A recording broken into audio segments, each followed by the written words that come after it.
Hi friends, എല്ലാവർക്കും online ക്ലാസ്സിലേക്ക് സ്വാഗതം. നമ്മൾ ഡിസ്കസ് ചെയ്യുന്നത് 6ാം ക്ലാസ്സിലെ മാത്സിലെ 6ാമത്തെ ചാപ്റ്റർ മൾട്ടിപ്പിൾസ് ആൻഡ് ഫാക്ടേഴ്സ് ആണ്. ഇതിൽ നമ്മൾ ഓൾറെഡി 2 വീഡിയോസ് അപ്ലോഡ് ചെയ്ത് കഴിഞ്ഞു.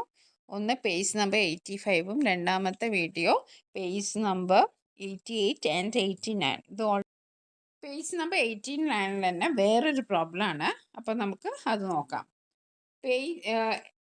Find all factors of the numbers below. അപ്പോൾ ഫാക്ടേഴ്സ് കാണുന്നത് നമ്മൾ പഠിച്ചു കഴിഞ്ഞല്ലേ. അപ്പോൾ നമുക്ക് ഈ 35ൻ്റെ ഫാക്ടർ ഒന്ന് കണ്ടു നോക്കാം. അപ്പോൾ 35 എന്ന് പറയുമ്പം നമ്മൾ 7ൻ്റെ ടേബിൾ നോക്കിയാൽ നമുക്ക് 35നെ കാണാം അല്ലേ. 35 7 × 5 അല്ലേ. ഇനി നമുക്ക് ദ ഫാക്ടേഴ്സ് ഓഫ് 35 ആർ, നമുക്ക് എഴുതാം ദ ഫാക്ടേഴ്സ് ഓഫ് 35 ആർ ഏതൊക്കെയായിരിക്കും? ആദ്യം നമുക്ക് എല്ലാത്തിലും ഫാക്ടർ ആയിട്ട് കോമൺ ആയിട്ട് 1 ഉണ്ടാവും. പിന്നെ നമുക്ക് എന്ത് കൊടുക്കാം? 5 കൊടുക്കാം, 7 കൊടുക്കാം, പിന്നെ ഈ നമ്പർ ഇറ്റ്സെൽഫ്. അപ്പോൾ ഇങ്ങനെയാണ് നമ്മുടെ എന്ത് വരിക? ഫാക്ടേഴ്സ് വരിക. ഏതൊക്കെയാണ്? 1ഉം ഈ നമ്പറും എല്ലാത്തിനും കോമൺ ആണ്. ഏതാണോ നമ്പർ അത് കോമൺ ആണ്. പിന്നെ 35 നമ്മൾ ഫാക്ടർ ചെയ്താൽ 7 × 5 ആണ് കിട്ടുക. ഓക്കെ, ഇനി നമുക്ക് അടുത്ത് ചെയ്ത് നോക്കാം. ഇനി നെക്സ്റ്റ് 77 ആണ്. 77 നമുക്കറിയാം 7 × 11 ആണ്. 7 × 11 ആണ്. അപ്പോൾ ഇനി ഏതൊക്കെയാണ് ഫാക്ടേഴ്സ്? മൊത്തത്തിലുള്ള ഫാക്ടേഴ്സ് ആണ് നമ്മളോട് എഴുതാൻ പറഞ്ഞത്. അപ്പോൾ നമുക്ക് എഴുതാം ദ ഫാക്ടേഴ്സ് ഓഫ് 77 ആർ 1 ഉണ്ടാവും, 7 ഉണ്ടാവും, 11 ഉണ്ടാവും, പിന്നെ 77 ഉണ്ടാവും. ഓക്കെ, ഇനി അടുത്തത് എന്താണ്? 26 നമുക്ക് എങ്ങനെ ഫാക്ടർ ആയിട്ട് എഴുതാം? 2 × 13 എഴുതാം. അപ്പോൾ നമുക്ക് ആൻസർ ആയിട്ട് എഴുതാം the factors of 26 are 1 2 13 26. Okay, ഇനി നമുക്ക് അടുത്ത നോക്കാം. 51 എങ്ങനെയാണ്? 51 നമുക്ക് എങ്ങനെ എഴുതാം? 51 നമുക്കറിയാം എന്തായാലും 2 കൊണ്ട് പറ്റില്ല എന്ന്. ഇനി അടുത്ത എന്താണ്? 3 ആണ് അല്ലേ. അപ്പോൾ 3 × 17 ആണ് 51. ഓക്കെ, അപ്പോൾ നമുക്ക് എങ്ങനെ ഈ 70 കിട്ടിയെന്ന് നിങ്ങൾക്കൊരു ഡൗട്ട് ഉണ്ടാവും. നമുക്കറിയാം 51ൽ 3 നമുക്ക് ഡിവൈഡ് ചെയ്യാൻ പറ്റുന്നു. അപ്പോൾ 51 / 3 ചെയ്ത് നമുക്ക് 17 കിട്ടും. ഓക്കെ, അപ്പോൾ 17 × 3 എന്ന് പറയുന്നത് എന്താണ്? 51 ആണ്. അപ്പോൾ നമുക്ക് ഫാക്ടേഴ്സ് ഓഫ് 51 ആർ എന്ന് പറഞ്ഞിട്ട് എന്തൊക്കെ എഴുതാം? 1 എഴുതാം, 3 എഴുതാം, പിന്നെ എന്തെഴുതാം? 1 എഴുതാം, 3 എഴുതാം, 17 എഴുതാം, പിന്നെ നമുക്ക് 51 എഴുതാം. ഓക്കെ, നെക്സ്റ്റ് നമുക്ക് നോക്കാം. നെക്സ്റ്റ് 95 ആണ്. ഓക്കെ, 95ന് നമുക്ക് എന്താണ്? 1 പറ്റൂല, അല്ല 1 അല്ല, സോറി, 2 പറ്റില്ല, 3 പറ്റില്ല, പിന്നെ നമുക്ക് എന്താണ്? 4 പറ്റില്ല. നമുക്കറിയാം ഈവൻ നമ്പർ ആയാലേ നമുക്ക് 4 പോവുള്ളൂ. പിന്നെ ഏതാണ് നമുക്ക് എഴുതാൻ പറ്റുന്നത്? 5 ആണ് പറ്റുക അല്ലേ. എന്താണെന്ന് വെച്ചാൽ 5 പറ്റാതെ നമുക്ക് എങ്ങനെ അറിയാം? വൺസിൻ്റെ പ്ലേസിൽ 0യോ 5ഉം വന്നാൽ അതിനർത്ഥം എന്താണ്? 5 കൊണ്ട് നമുക്ക് ഡിവൈഡ് ചെയ്യാൻ പറ്റുന്നതാണ്. ഓക്കെ, അപ്പോൾ നമുക്ക് 5 വാങ്ങിച്ചാൽ 5 × 19 ആണ് 95. അപ്പോൾ ഇനി ഫാക്ടേഴ്സ് എന്തായിരിക്കും? 1 5 19. ഓക്കെ, 95. ഓക്കെ, അപ്പോൾ ഇത്രയാണ് നമ്മൾ കണ്ടത്. അപ്പോൾ ഓക്കെ, ഇനി നമ്മൾ അടുത്ത് ചെയ്യുന്ന പേജ് നമ്പർ 90യുടെ പ്രോബ്ലംസ് ആണ്. Okay, write each of the numbers below as a product of 3 primes and find all its factors. നമ്മളോട് പറഞ്ഞിരിക്കുന്ന പ്രോഡക്റ്റ് ഓഫ് 3 പ്രൈംസ്, 3 പ്രൈംസിൻ്റെ പ്രോഡക്റ്റ് ആയിട്ടാണ് നമ്മളോട് കാണാൻ പറഞ്ഞിരിക്കുന്നത്. ഓക്കെ, അപ്പോൾ നമ്മൾ 66 എടുത്തു. അപ്പോൾ 66 നമുക്ക് എങ്ങനെ എഴുതാം? 6 × 11 എഴുതാം അല്ലേ. 6 × 11 നമ്മൾ എഴുതിയിട്ടുണ്ടെങ്കിൽ ആ 6നെ നമുക്ക് ഒന്നും കൂടി ഒന്ന് സിംപ്ലിഫൈ ചെയ്യാൻ 2 × 3 ആണ്. അപ്പോൾ നമ്മുടെ ഇവിടെ എങ്ങനെന്താ വന്നത്? 2 × 3, അതായത് 6 അല്ലേ. 2 × 3 × 11. ഓക്കെ, ഇനി നമ്മൾ 2 × 3 എന്ന് പറഞ്ഞാൽ നമുക്കറിയാം 6 ആണ്. ഓക്കെ, 2 ഇൻറ്റു 11 എന്ന് പറഞ്ഞിട്ടുണ്ടെങ്കിൽ എത്രയാണ്? 22 ആണ്. ഇനി 3 ഇൻറ്റു 11 എന്ന് പറഞ്ഞാൽ എത്രയാണ്? 33 ആണ്. ഇനി നമുക്ക് അങ്ങോട്ടും ഇങ്ങോട്ടും ഇൻറ്റു ചെയ്യാനില്ല, നമ്മൾ എല്ലാത്തിനെയും ചെയ്തു. ഓക്കെ, ഇനി ഫാക്ടേഴ്സ് എന്തൊക്കെയാണ്? ആദ്യം നമ്മൾ പറഞ്ഞു 1 എല്ലാത്തിനും ഉണ്ടാവുന്നു. അപ്പോൾ നമ്മൾ ഫാക്ടേഴ്സ് 1 എഴുതി. പിന്നെ 2 ഉണ്ടോ? ഉണ്ട്. 2 ഉണ്ട്. അപ്പോൾ 2 എഴുതി. 3 ഉണ്ടോ? ആ ഉണ്ട്, 3 ഉണ്ട്. 4 ഉണ്ടോ? ഇല്ല. 5 ഉണ്ടോ? ഇല്ല. 6 ഉണ്ടോ? ആ ഉണ്ട്, 6 നമ്മൾ എഴുതി. ഓക്കെ, 6 നമ്മൾ എഴുതി. 7 ഉണ്ടോ? ഇല്ല. 8 ഇല്ല, 9 ഇല്ല, 10 ഇല്ല. പിന്നെ ഉള്ളത് 11 ആണ്. 11 നമ്മൾ എഴുതി. ഓക്കെ, പിന്നെ 22 ുള്ളൊക്കെ നമുക്ക് അങ്ങോട്ട് എഴുതാം. 33. പിന്നെ ലാസ്റ്റ് എന്ത് എഴുതും? നമ്മുടെ ഈ നമ്പർ ഇറ്റ് സെൽഫ് 66. ഓക്കെ, അപ്പോൾ നിങ്ങൾക്ക് മനസ്സിലായല്ലോ ഇത് എങ്ങനെയാണ് ഓൾ ഫാക്ടേഴ്സ് എഴുതേണ്ടതെന്ന്. ഇനി നമുക്ക് അടുത്ത പ്രോബ്ലം കൂടി ചെയ്യുമ്പോൾ നിങ്ങൾക്ക് നല്ലോണം മനസ്സിലാവും. അടുത്തത് 70 ആണ്. ഈ 17 നമുക്ക് എങ്ങനെ എഴുതാം? 7 ഇൻറ്റു 10 എഴുതാം. 7 ഇൻറ്റു 10 എഴുതാം. 7 ഇൻറ്റു 10 ആണ്. ഓക്കെ, പക്ഷെ ആ 10നെ നമുക്ക് ഒന്നും കൂടി ഒന്ന് സിംപ്ലിഫൈ ചെയ്യാമല്ലോ. 10നെ എന്തായിട്ട് എഴുതാം? 2 ഇൻറ്റു 5 എന്ന് എഴുതാം അല്ലേ? അപ്പോൾ നമുക്കിപ്പോൾ ഇത് മാറ്റി എഴുതാം. അതായത് 70 ഈക്വൽ ടു 2 ഇൻറ്റു 5 ഇൻറ്റു 7, അതായത് 10 ഇൻറ്റു 7. അങ്ങനെ നമ്മൾ സിംപ്ലിഫൈ ചെയ്തിട്ട് എഴുതണം. ഇനി നമ്മൾ എന്താ ചെയ്യേണ്ടതിന്? എല്ലാത്തിനെയും ഇൻറ്റു ചെയ്യുക. 2നെ 5 കൊണ്ട് ഇൻറ്റു ചെയ്യുക, 2നെ 7 കൊണ്ട് ഇൻറ്റു ചെയ്യുക. പിന്നെ എന്തൊക്കെയാണോ ഇനി ചെയ്യാനുള്ളത്, പിന്നെ 5നെ 7 കൊണ്ട് ഇൻറ്റു ചെയ്യുക. ഓക്കെ, ഇത്രയും കാര്യങ്ങൾ നമുക്ക് ചെയ്യാം. ഓക്കെ, 2 ഇൻറ്റു 5 എന്ന് പറയുമ്പോൾ എത്രയാണ്? 10 ആണ്. 2 ഇൻറ്റു 7 എന്ന് പറയുമ്പോൾ എത്രയാണ്? 14 ആണ്.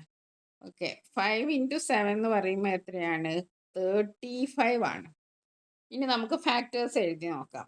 ആദ്യം എന്തുണ്ടാവും? 1 ഉണ്ടാവും. 1 മസ്റ്റാണ്. ലാസ്റ്റ് എന്തുണ്ടാവും?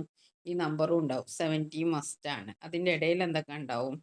1 ഉണ്ട്. പിന്നെ നമ്മൾ നമ്പറിൻ്റെ വലുപ്പത്തിനനുസരിച്ച് എഴുതാം. നമുക്ക് 2 ഉണ്ട് ഇവിടെ, അപ്പം നമ്മൾ 2 എഴുതി. പിന്നെ 3 ഇല്ല. പിന്നെ വരുന്നത് 5 ആണ്. പിന്നെ വരുന്നത് 7 ആണ്.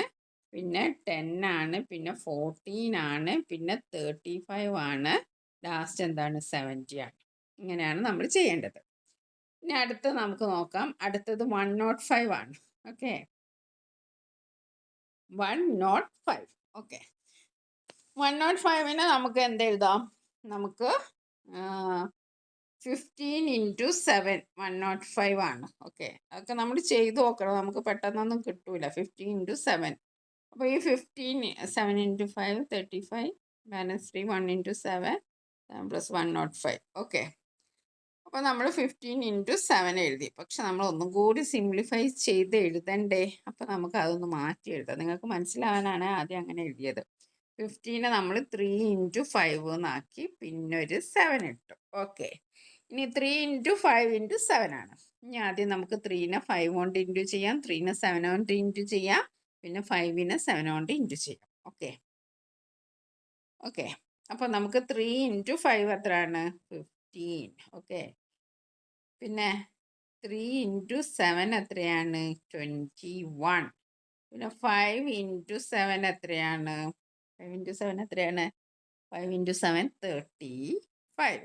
നമുക്ക് എല്ലാ ഫാക്ടേഴ്സും എഴുതിയാലോ. ആദ്യം നമ്മുടെ കോമൺ 1. ഓക്കെ, പിന്നെ എന്താ എഴുതുക? 3 ആണുള്ളല്ലേ, ഇതിൽ 2 ഇല്ല. അപ്പോൾ 3 എഴുതാം. പിന്നെ 5 എഴുതാം. പിന്നെ ഉള്ളത് 7 ആണ്. പിന്നെ ആരാണ്? 15 ആണ്. പിന്നെ 21 ആണ്. പിന്നെ 35 ആണ്. പിന്നെ last number it self 105. Okay, നമുക്ക് ലാസ്റ്റത്തെ ക്വസ്റ്റ്യൻ അല്ല, നമ്മൾ നാലാമത്തെ ക്വസ്റ്റ്യൻ 110. ഓക്കെ, 110. 110 നമുക്ക് എങ്ങനെ എഴുതാം? 110 എന്ന് പറയുമ്പോൾ നമുക്ക് എങ്ങനെ എഴുതാം? 10 ഇൻറ്റു 11, അതെല്ലാം 110 എന്ന് പറയുന്നത്. അപ്പം 10നെ ഒന്ന് ചെറുതാക്കണ്ടേ? എങ്ങനെ ചെറുതാക്കാം? 2 ഇൻറ്റു 5 എന്ന് പറഞ്ഞിട്ട് നമുക്ക് ചെറുതാക്കാം. ഓക്കെ, അപ്പോൾ നമുക്കൊന്ന് നേരെ മാറ്റി പിടിക്കാം. 2 ഇൻറ്റു 5, അതായത് 10 ഇൻറ്റു 11. ഓക്കെ, നമ്മളെന്താ ചെയ്യുന്നത്? 2നെ 5 കൊണ്ട് ഇൻറ്റു ചെയ്യണം, 2നെ 11 കൊണ്ട് ഇൻറ്റു ചെയ്യണം, 5നെ 11 കൊണ്ട്. ഓക്കെ, 2 ഇൻറ്റു 5 എത്രയാണ്? 10 ആണ്. നെക്സ്റ്റ് എത്രയാണോ? 2 ഇൻറ്റു 11 എത്രയാണ്? 22 ആണ്. നെക്സ്റ്റ് 5 ഇൻറ്റു 11 അറിയുന്ന 55. ഇനി നമുക്ക് ഇത് വെച്ച് അങ്ങോട്ട് എഴുതാം. 1 എഴുതി ആദ്യം, പിന്നെ 2 എഴുതി, പിന്നെ 5 എഴുതി, പിന്നെ ആരാ ഉള്ളത്? പിന്നെ അടുത്ത ആൾ 10 ആണുള്ളത്, പിന്നെ 11 ആണുള്ളത്, പിന്നെ 22 ആണുള്ളത്, പിന്നെ ആരാ ഉള്ളത്? 55 ആണ്, പിന്നെ നമ്പർ ഇറ്റ് സെൽഫ് 110. ഓക്കെ, നമുക്ക് അടുത്ത പ്രോബ്ലം ചെയ്യാം. അടുത്തത് ലാസ്റ്റ് ആണ്, 130 ആണ്. 130 നമ്മൾ ഇനി എങ്ങനെ എഴുതും? ഓക്കെ, 130 എന്ന് പറയുന്നത് നമുക്ക് 10 ഇൻറ്റു 13 ആണ് 130. അപ്പോൾ ഈ 10നെ നമ്മളൊന്ന് സിംപ്ലിഫൈ ചെയ്യാണ്. 5 ഇൻറ്റു 2 എന്ന് എഴുതാം, അല്ലെങ്കിൽ 2 ഇൻറ്റു 5. ഓക്കെ, 5 ഇൻറ്റു 2 10, 10 ഇൻറ്റു 13 ആണ്. നമ്മൾ 5നെ 2 കൊണ്ട് ഇൻറ്റു ചെയ്യണം, 5നെ 13 കൊണ്ട് ഇൻറ്റു ചെയ്യണം, 2നെ 13 കൊണ്ട് ഇൻറ്റു ചെയ്യണം. ഓക്കെ, 2 ഇൻറ്റു 5 എത്രയാണ്? 10 ആണ്. ഓക്കെ, 2 ഇൻറ്റു 13 എത്രയാണ്? 26 ആണ്. 5 ഇൻറ്റു 13 എത്രയാണ്? 65 ആണ്. ഇനി നമുക്ക് ഫാക്ടേഴ്സ് എഴുതി നോക്കാം. ആദ്യം നമ്മൾ ആരാണ്? 1നെ മറക്കരുത്, 1 എഴുതണം. പിന്നെ 2 എഴുതാം. പിന്നെ നമുക്ക് എഴുതാൻ ഇവിടെ ആരാ ഉള്ളത്? 5 ഉണ്ട്, പിന്നെ നമുക്ക് 10 ഉണ്ട്, 13 ഉണ്ട്, 26 ഉണ്ട്, പിന്നെ 65 ഉണ്ട്, പിന്നെ നമ്പർ ഇറ്റ് സെൽഫ് 130. അപ്പോൾ ഇത്രയാണ് ഫാക്ടേഴ്സ് നമുക്ക്. അപ്പം നമ്മളിപ്പം ചെയ്തത് പേജ് നമ്പർ 90 ആണ്, അതും കഴിഞ്ഞു. ഇനി നമുക്ക് അടുത്ത ക്വസ്റ്റ്യൻ നോക്കാം. ഇനി നമ്മൾ പേജ് നമ്പർ 92 പ്രോബ്ലംസ് ആണ് ചെയ്യുന്നത്. Okay, find all primes less than 100. 100ന് താഴെയുള്ള എല്ലാ പ്രൈം നമ്പേഴ്സിനെയും കണ്ടുപിടിക്കാനാണ് പറഞ്ഞിരിക്കുന്നത്. Find the primes that differ by 2 among these. ഇതിൽ ഡിഫറൻസ് വരുന്ന, അതായത് 2 ഡിഫറൻസ് വരുന്ന പ്രൈംസിനെയും കണ്ടുപിടിക്കാനാണ് പറഞ്ഞത്. അപ്പോൾ ഒരു ചോദ്യത്തിൽ തന്നെ 2 എണ്ണം നമ്മൾ കാണണം. അപ്പോൾ നമുക്ക് 100 വരെ ഒന്ന് എഴുതി നോക്കാം. ഓക്കെ, അപ്പോൾ നമ്മൾ 1 to 100 വരെ നമ്മൾ എഴുതി നോക്കി. ഇനി ആദ്യത്തെ സ്റ്റെപ്പ് എന്ന് പറഞ്ഞിട്ടുണ്ടെങ്കിൽ 1ഉം 2ൻ്റെ മൾട്ടിപ്പിൾസും നമ്മൾ സ്ട്രൈക്ക് ചെയ്യാം. ആദ്യം നമ്മൾ 1 സ്ട്രൈക്ക് ചെയ്യുക, എന്നിട്ട് 2ൻ്റെ മൾട്ടിപ്പിൾസ് ഒക്കെ നമ്മൾ സ്ട്രൈക്ക് ചെയ്യുക. അപ്പോൾ നമുക്ക് 1ഉം നമ്മൾ എന്നിട്ട് ഇനി 2 അവിടെ വെച്ചു, പിന്നെ 4, 6, 8, 10, 12, 14, 16, 18, 20, 22, 24, 26, 28, 30. അങ്ങനെ നമ്മൾ 2ൻ്റെ മൾട്ടിപ്പിൾസ് ഒക്കെ നമ്മൾ ഇങ്ങനെ കട്ട് ചെയ്യാണ്. ഓക്കെ, അങ്ങനെ കട്ട് ചെയ്തിട്ട് നമുക്ക് കിട്ടിയതാണ് ഇങ്ങനെ. ഓക്കെ, ഇത്രയാണ് 1ഉം 2ൻ്റെ മൾട്ടിപ്പിൾസും നമ്മൾ കട്ട് ചെയ്തു. അപ്പോൾ നമുക്ക് കിട്ടിയത് ഇതാണ്. ഇനി നമ്മൾ ചെയ്യേണ്ടത് 3ൻ്റെ മൾട്ടിപ്പിൾസ് ആണ് നമ്മൾ കട്ട് ചെയ്യേണ്ടത്. അങ്ങനെ നമ്മൾ 3ൻ്റെ മൾട്ടിപ്പിൾസ്, 3 അല്ല കട്ട് ചെയ്യുന്നത്, 3ൻ്റെ മൾട്ടിപ്പിൾസ്. അപ്പോൾ നമ്മൾ കട്ട് ചെയ്തപ്പോൾ നമുക്ക് ഇങ്ങനെയാണ് കിട്ടുന്നത്. 4ഉം 4 ഉണ്ടാവില്ല, കാരണം 2ൻ്റെ മൾട്ടിപ്പിൾസ് എന്ന് പറയുമ്പോൾ നമ്മൾ ഇവിടെ കട്ട് ചെയ്തതാണ്. അങ്ങനെ നമ്മൾ ലാസ്റ്റ് നമുക്ക് കിട്ടുന്ന എങ്ങനെയാണ്? 2, 3, 5, 7, 11, 13, 17, 19, 23, 29, 31, 37, 41, 43, 47, 53, 59, 61, 67, 71, 73, 79, 83, 89, 97. ഇത്രയാണ് നമുക്ക് പ്രൈം നമ്പേഴ്സ് ലെസ് ദാൻ 100. അപ്പം പ്രൈം നമ്പേഴ്സ് എന്ന് പറഞ്ഞാൽ നിങ്ങൾക്കറിയില്ല, നമ്പറും 1ഉം മാത്രമേ അതിൻ്റെ ഫാക്ടേഴ്സ് ആയിട്ടുള്ളൂ. 1ഉം ആ നമ്പർ. ഇപ്പോൾ 2 എന്ന് പറയുമ്പോൾ 2, 1ഉം 2ഉം ആണ് ഉണ്ടാവുക. 3 എന്ന് പറയുമ്പോൾ 1, 3 ഇതാണ് വരിക ഫാക്ടേഴ്സ് ആയിട്ട്. 5 എന്ന് പറയുമ്പോൾ 1, 5. ഓക്കെ, വേറെ ഒന്നും വരില്ല. അങ്ങനത്തെ തന്നെയാണ് നമ്മൾ പറയുന്നത്. അപ്പം 1 എന്താ, അത് ഈസ് എ പ്രൈം നമ്പർ. അത് 1ഉം അതിൻ്റെ ആ നമ്പറും ആണ് അതിൻ്റെ പ്രൈം നമ്പർ ആയിട്ട് വരിക. ഓക്കെ, പിന്നെ നമ്മളോട് രണ്ടാമത് ചോദിച്ചത് primes among these that differ by 2. അതിന് ട്വിൻ പ്രൈം എന്നാണ് പറയുക. അതായത് 2 എണ്ണം ഡിഫറൻസ് ഉള്ളത്. അപ്പം 3ഉം 5ഉം എഴുതാം. 5ഉം 7, 11, 13, 17, 19, 29, 31, 41, 43, 59, 61, ഓക്കെ, 71, 73. ഇതാണ് pairs of primes with difference 2 ഉള്ളത്. നമ്മൾ പരിശോധിച്ച 5ഉം 3ഉം 2 ആണ് ഡിഫറൻസ്, 5ഉം 7ഉം 2 ആണ് ഡിഫറൻസ്. എല്ലാം നോക്കിയാൽ നമുക്ക് 2 ആണ് ഡിഫറൻസ് വരിക. അങ്ങനെയുള്ള പെയർസ് ആണ് നമ്മളിവിടെ കൊടുത്തിരിക്കുന്നത്. ഇനി രണ്ടാമത്തെ ചോദ്യം നോക്കാം. Can the product of 2 natural numbers B the prime? 2 natural നമ്പറിൻ്റെ പ്രോഡക്റ്റ് പ്രൈം നമ്പർ ആവുമെന്ന്. അപ്പോൾ നമുക്ക് നോക്കാം. Yes, if one of them is 1 and the other is a prime. അതിൽ ഒന്ന് എന്തായിരിക്കണം? 1 ആയിരിക്കണം. അതർ പ്രൈമും ആയിരിക്കണം. എന്നാൽ എന്ത് ചെയ്യും? നാച്ചുറൽ നമ്പർ തന്നെ പ്രൈമായിട്ട് നമുക്ക് കിട്ടും. Example 1 into 7. 7 എന്ന് പറയുന്ന പ്രൈം ആണ്. പ്രൈം നമ്പർ ആണ്. If both numbers are greater than 1 the product is not prime. നോക്കാം. Can the sum of two prime numbers be a prime number only when two of them is 2? അതിൽ ഏതെങ്കിലും ഒന്നായിരിക്കണം 2 ആയിരിക്കും. നേരത്തെ നമ്മൾ പറഞ്ഞു ഒന്നായിരിക്കണം എന്ന്. ഇതിൽ ആ നമ്പറിൽ ഏതെങ്കിലും ഒന്ന് 2 ആയിരിക്കണം. എക്സാമ്പിൾ 2 + 3 5. 5 എന്ന് പറയുന്ന ഒരു പ്രൈം നമ്പറാണ്. If both are odd primes their sum is even not prime. ഇനിയിപ്പം പ്രൈംസ് തന്നെ ഓഡ് പ്രൈംസ് അയച്ചാൽ, അതായത് 3ഉം 5ഉം ഈവൻ നമ്പർ അല്ല. എന്നുവെച്ചാൽ നമുക്ക് ആൻസർ കിട്ടുന്നത് എന്താണ്? 8 ആണ്, ഈവൻ ആണ്. അപ്പോൾ അതെന്തായിരിക്കും? അത് പ്രൈം അല്ല. അപ്പം when one of them is 2, അതിൽ ഏതെങ്കിലും രണ്ട് നമ്പറിൽ ഏതെങ്കിലും ഒന്ന് 2 ആയിരിക്കണം. എന്നാൽ അത് പ്രൈം നമ്പർ ആയിരിക്കും. The sum of 2 prime can be A prime number. For example 2 + 3 5 ആണ്. പക്ഷെ 3 + 5 എന്ന് പറയുമ്പോൾ that is not a prime. Okay, നമുക്ക് ഈ ഒരു ചാപ്റ്ററിൽ എല്ലാ ക്വസ്റ്റ്യൻസും നമ്മൾ ചെയ്ത് കഴിഞ്ഞു. നമുക്ക് അടുത്ത ചാപ്റ്റർ വീണ്ടും കാണാം. താങ്ക്